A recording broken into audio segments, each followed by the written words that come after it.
আমাদের পাড়াতে একটা সিসিটিভি ক্যামেরা ছিল, মানে পাড়ার এক কাকিমা ছিল।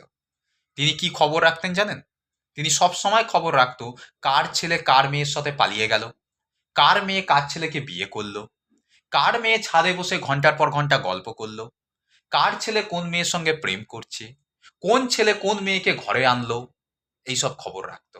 ভালো রকম খবর রাখতো। আমি একদিন বললাম যে কাকিমা, পরের ছেলে মেয়ের ব্যাপারে খবর না রেখে নিজের মেয়েটা কি করছে সেই ব্যাপারে একটু খবর রাখুন। তা আমাকে বলছে বলছে বাবা, আমাকে এইসব বলতে হবে না। আমি মেয়েকে এমনভাবে মানুষ করেছি, আমার মেয়ে আমার মুখ উজ্জ্বল করবে, আমার মেয়ে কোনোদিন আমার মুখ ডোবাবে না, এইটুকু আমার বিশ্বাস আছে। আলটিমেটলি কি হলো জানেন? বেশি দিন নয়, আমি বলেছি তার 2 মাসের পর, 2 মাসের পর মেয়ে কি করলো? আমাদের পাড়ারই একটা গ্যাঁজাখোরের সঙ্গে পালিয়ে গেল। এরপর কি বলবেন? পরের নিন্দা চর্চা করতে করতে করতে করতে কখন যে নিজের মেয়েটা পাড়ার গ্যাঁজাখোরের সঙ্গে যে পালিয়ে যাবে ধরতে পারবেন না কাকিমা।